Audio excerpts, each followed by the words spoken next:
1. Hey, thanks for joining us. This is Brett and Chris with some cogent thoughts to share. We're talking about the idea that God is love. So you had a list of things that we were going to go through addressing that topic. So why don't you just start off? Yeah, so when we were talking about it, we had some like word vomit stuff, and it was first, when we say God is love, we have to establish first what is love. Okay. And then is it actually something you can be? Because a lot of people view love as an emotion or a choice of action. Yeah. So can you be this adjective? Can you be this feeling? Is it not just an emotion that we feel or a choice that we consciously make? Both of those are something you have to be. And then you brought up something in John. Yeah. What I brought up was I don't think that John is, in a black and white sense, saying that that God is this, like he would say that God is spirit even. I think he's... Yeah, we bring that up because that's where it says, that's where John claims God is love. Yeah, in 1 John, chapter 4. Sorry. Yeah. Mm-hmm. So when he says God is love, I don't think he's saying it as in, you are a human. How is he saying it? I think he's doing it the way that we would say something like, you are funny. You think that was, they used literary term, like they used language that way back then? Yeah. Yeah. I mean, I'm not an expert in ancient languages, but I don't think that John was trying to, it just seems very unlikely that John was just trying to describe the full meaning of what, God is, when he's saying that. Okay. So. But if that's the case, what did he mean? You think he's just saying that God has an aspect of love, that when you do loving things, like that's of God? Yeah, so it's hard to know exactly what he's dealing with there, but we can get some hints because he says things like, you can't hate a brother or sister and then say that you're of God, because God is love. So at the very least, he seems to be addressing people that were not treating other people very well, similar to what James and Paul both addressed. Paul addressed it for what were known as the love feasts, when they would get together and they would basically be celebrating the love of God, and there was supposed to be equality between everyone. And what Paul was addressing, as an example, was the rich treating the poor like they were peons. Mm. Oh, look, you didn't bring anything to the potluck, dinner. Oh yeah. Well, they can't afford to, Yeah. You just come here and you eat for free and that kind of thing. And so he was addressing that kind of behavior. So if I don't love somebody, I'm not God? Or I'm not of God? Yeah, so I don't think that he's being absolute in that sense either. Okay. I think what he's saying is you don't treat people the way I see you treating people, and then at the same time say that you're of God. At the very least, I think he's saying when you're acting like that, you're not of God, because God is love. Okay. That's good. Yeah. Doesn't he also, though, claim, before that, I think you've established earlier in chapter 4 or somewhere around there, that if you know God, you follow what I say type of thing? Yes. And then he also says, those who don't know God don't love, or those who don't love don't know God? Yes. Wait, which one does he say? Does he say those who don't know God don't love, or those who don't love don't know God? I think it's that one. Two different, drastically different meanings. I think it's that one, though. Okay. Everyone who loves has been born of God and knows God. Mm-hmm. Whoever does not love does not know God. Okay. Because God is love. Okay. So So this is where we'll get into interpretations that aren't ours or yours or someone who is educated in somewhat, to some extent. Even then I can't, because people who, I just said those who are educated to some extent, but I've been told this by people who have been educated. They actually took that verse and used it as God is love. And they inverted it, reversed it, twisted it, perverted it to, if you are not of God, if you aren't a believer in God, you can't love people. Yeah. And that's why I wasn't sure which way that was. Yeah. Because and what we just read is almost it's really the opposite of that. It's that, look, people that love, they love because they know God. Yes. And God is love. Yeah. Because it was used to defend that, no, you have to be a Christian to actually love people. Right. Yeah. Yeah. That doesn't seem to be what John is saying here at all.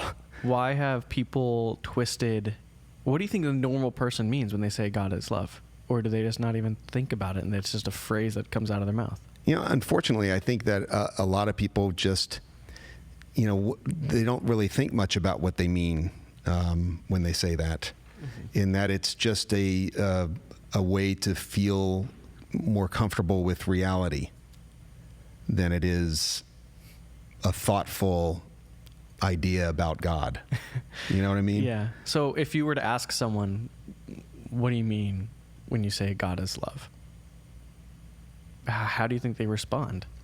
Because I think that's a common enough saying that someone has had to ask, what do you mean? Yeah. So you're asking me what I think most people... Yeah, if you ask Joe Schmo... How most people would answer that? Yeah, have you ever asked that of someone? No, actually really? I haven't. Okay. Yeah. Which kind of makes me feel dumb because, that would be a natural question to ask. I think of myself as a thinking person. I don't know. I don't think it's dumb for you not to ask because you have been raised in not from a young kid, but you've lived in the Christian mindset for so long. Yeah. Like when we were talking earlier, you brought up you added the word divine to something. Yes. I was like, why? Yeah. And it's because this Christianese, this flow of speech, it's part of culture. Christian colloquialism comes out. And so, no, you don't really second guess it because I don't think you even really notice or hear it. Yeah. It's just something someone says. Like when some country person says y'all or something like that. Yeah. You don't question, what do they, you mean you all? Yeah. Or everyone? Right, yeah. Or ain't, or things like that are just made for that dialect. Yeah. So I think that if you were to ask any just random person on the street, first of all, I guess you would have to ask, do you think that God is love? And I think the two most common answers that you would get is no. Have you seen what this world is like? Yeah. Okay, that would be the agnostic or the atheist, I guess. And then for those who are believing in some way, they would say, yeah. Then asking that person, well, what do you mean by that? I think there would be a long pause. And I think most people would, in the end, just say, I don't know. Yeah, I don't know. Do you think they would say, well, God loves us? Yeah, I think that's some of the maybe unconscious thought processes that are going on. But again, I think that a lot of that is even just the need to feel secure in a reality that is not easy and scary in a lot of ways. That's kind of what we're getting into next week. So the month of July is on the truth in love. And so the aspects of Christianity in love. So when we say God is love, well, what do we mean? And if we establish that at least a good thought is that God, be it a deity with a being type of sense or just a force, regardless of either, it is either the force that has this, like when I love someone, even the unlovable, like that is God. Or when I even have this emotion that is uncontainable, that is God. Or it is this deity that is the source of all that or has those feelings towards us. For any of those, let's just go with those as the premise. Like that is God, what we mean when God is love, right? How do we get past the people who say no? Like I look at my world and there's a lot of shit in here. Why do I fall to the conclusion that God's love when I see people who are sold into sex trafficking, people who are, for no reason, they're the victim. Their parents abused them from a young age. Then what XY happens, whatever. Why would you still say, no, God is love? See, this is where it can go off the rails because the answer to that question is complex. Okay. Well, let's try to go, but focusing on the love part. Because, okay, so we have here, what do we mean when we say God is love? And we just establish that in some vague, cushy boundaries. Yes. Okay. So why do we think God is love? So why do we think that is where we're at now? We even extend it to ourselves. We say we need to be love to other people. We don't really mean, like we use love as a verb. Like we need to be the love or as a noun or however we, language. But is that just a flowery way to say that we need to love others? It's definitely the context that John uses it. Is there some deeper meaning to having is there like a truer love that we're supposed to have because of this? Because if I say we need to love others, but then I also say that God is love, is there something deeper there than just, I'm called to love other people? I think it can serve that purpose because if I say it like that, if I use that kind of language for the purposes of trying to correct people, like I think John is doing there, their flawed thinking, their biases, their prejudices against the poor or whoever, other people outside the church, whatever. Then what it does is it serves to give the action of love divine authority, right? Because it's God that is love. Yeah. You see what I'm saying? Yeah. So maybe that's part of the motivation for the language that John uses and others use. So I think the way to go about the question I asked earlier might be this. What are the sources? Like, why do we claim God is love? I know I just repeated the question I asked earlier, but with the caveats of a lot of people just, if I asked a common person, why is God love? They would say the Bible. The Bible says so. Mm-hmm. So do you just believe God's love because the Bible says so? Which is something that we've taught against for months now. Yeah. just the blind following of words on a book. Right. Yeah. And the reason that we do that isn't because we take some hardline stance on the Bible not being inspired or being inspired. We're just being honest and saying, why should I just blindly follow what anything says? Yeah, that's why I said just any words on a book. Why do we just follow them? Yeah, I just mean that in the way of explanation. But what I think a lot of people do, and this makes sense, really. I mean, it's very practical for them to do this. They accept the authority that others accept because they don't want to put in the effort to prove that authority. The lazy brain thing? Or is it just a fear of authority thing, or both? No, I don't think a lot of it's fear-based. I mean, I shouldn't say that. Well, depends on what you mean by it. I was going to say, I think it is fear-based in that if your authority's wrong, I'm like, what is true? Yes. And then the chaos you're thrown into. Like that's why little kids believe their parents can do everything. Yeah. Because if not, they're left open to a world of infinite chaos. Yeah. The problem is, though, that when I take that position, then the real authority in my life is my fear. Yeah.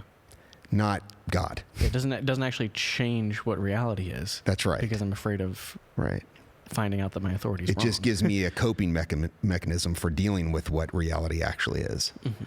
And that's not, I mean, that has all kinds of holes in it. And eventually it's going to be crushed. Yeah. And that's why I think the wisest human beings among us would say, no. just look at life for what it is. Mm-hmm.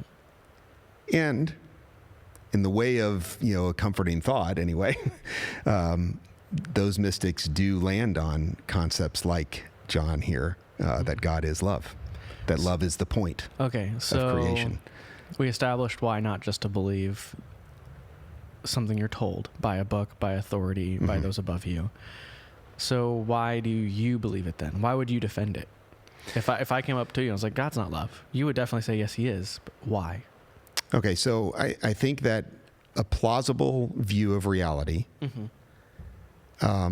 Includes the first cause of reality, which includes everything in it. Okay. Borrowing from physics, it would be that God would be the singularity from which everything in reality comes mm-hmm. from. Okay, so he's the first cause of all things. Well, because I experience what we call love in a multitude of ways, I can ultimately trace that back to the first cause of all things.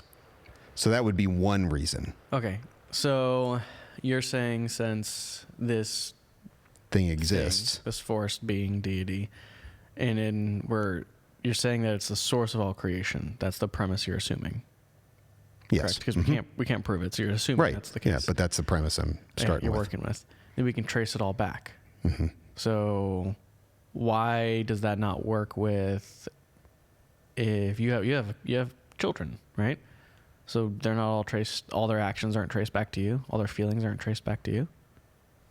No, How because is that different than with the deity? Well, some of them could be traced back to me in the way that I've raised them and so on, but that's not the same thing. When we talk about first cause, we're talking about there's only one first cause. Mm-hmm. So I mean tracing it back in that sense. So is God love? Well, in the sense that love is something that must have been within the creative thought of God for it to exist in reality. Okay, so but what if love? Well, love is a concept. Like we talked about, there's different words used for love, so we would have to establish which one. But I'll just go through a few. If love is just a chemical feeling that I have, like when I think of peanut butter, I love peanut butter. God's the source of that. I mean, why would he have to put any thought into it? That's just a chemical reaction in my brain. That given evolution, given billions of years, it might just happen. Well, then there still would be a first cause for the system that brought that random thing about. Yeah, and that's where I'm getting at with your kids and you. He could create a system. You could create Ben, but I don't think that you are the source of his feelings, his interactions. Right. But when we talk about the first cause, mm-hmm. That means everything that occurs in reality had its genesis in the first cause, whether that's the systems that bring about the random things or whatever, I'll agree with your premise for that, but what I'm disagreeing even within the premise is from and because. It could be from God. The system could have been mm-hmm. from him, but I don't think that the results of the system are because of him. Well, I guess the other premise that, we didn't establish mm-hmm. at the beginning, in fairness, but the other, but I think it naturally flows out of the premise that God is first cause. Okay. Yes. Is the knowledge of all things. So all things that exist, if they have their first cause, including the systems that bring about mm-hmm. different things,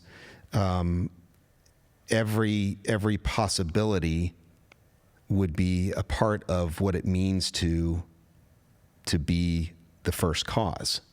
You follow? Yes, but I think you don't have to have that premise. I don't think that having him being the source has to mean he knows everything. I mean, we've created many things and not known their full extent. True. And so I only say that to say it doesn't have to be. The one premise does not have to lead to the other. They're both two premises held separately, I think. And I think that's the weaker of the two, that he has to know everything. Well, I mean, depends, because how do you know it I mean, that would have to mean that this creative force, knows everything because it is outside. Like, I don't know. That's a hard one to debate because we can't comprehend being outside of the dimensions that we're tied to, or the restrictions we're tied to, and let alone knowing everything. Right. With as much as we have in our world today, we have no hope of knowing everything. Yeah. The only reason I brought up the omniscience, the all-knowing, is because that was a premise that I'm actually working with. Yeah. And I didn't state that in the beginning. So let's just say that is a premise that we're going to accept as true. I have created, okay, let's not use me. There are people who have created a lot of things, even knowing how they work. And something has had the outcome, well, that wouldn't be the case. Because he knows that it could do that. So he doesn't just have a working knowledge of everything. He knows everything that will be, is what you mean, as well. Every possibility. Yeah. For the systems that he put in play. But I might want to argue that just because they know, or just because it knows something, doesn't mean it does it for a reason. That's where I think the, what's the word that I'm supposed to use for that? When you give human qualities to something else. Anthropomorphize. Yes. I think that's bleeding into that God had intention, that this force had intention in it, which is a different debate. So I think there's more premises there than what you stated. Definitely. But this is all getting back to, why would you say God is love? And your reason is because it is the source of everything. And love is something that I experience in reality. And love comes from that. So it must be from the source. Yeah. Okay. At least, yes. You did. Yes. Yeah. I mean, to make a very complicated thought as simple as possible. Yes. Yeah, it's an oversimplification of what you mean, which is an oversimplification of the whole thing in general. Yeah. But how do we get away from that? I mean, and at least your idea has holes in it, but it's at least much better thought out than, because the book says so. Yours is much more plausible. Ultimately, this is something we can't know for sure, because there's so many things we can't prove yet. And so I think it's a very good base for why someone should believe it, at least rather believe it than not believe it. Yeah. And then what would you... Yeah.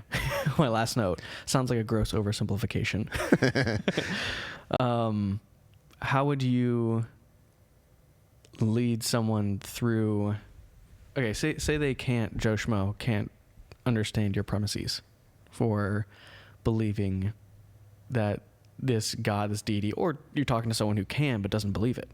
So say I disagree with all your premises. Is there still reason to believe? Or at that point, is it just, no, then don't believe God's love? Oh, to believe specifically that God is love? Mm-hmm. I don't know. I think that there are other things to look at. It's not the only reason that I believe that God is love. And I guess where I could go is, look, the human being is, from our own human experience, we know that the human being is uniquely capable of empathizing. Yes. And of extreme acts of altruism and extreme, what we call evil, right? And so that raises all kinds of questions, It's not necessarily I'm not trying to win them anyway. Okay? Yeah. But, to write it off that God is not love, well, that deserves some explanation as well. Yeah. So I think that's the other side's fault.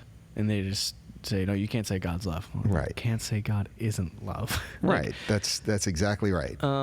But that's also assuming they can't just say that there is no God. That it falls along the same lines. Yes. I think I would much rather argue that you should believe in love rather than believe God is love. Now I don't know this, but maybe John would say exactly. Yeah. I don't think that he would say that, but maybe he would. There's a church out in Seattle that I'm growing to really appreciate. I think it's called East Lake Church, and that's it. In their statement about who they are, they start off with something like God is love, love is God. And that I don't agree with, and so that's why I don't think John would say that in response there, but he might. I don't believe that that's the case, because I don't think that you can say that love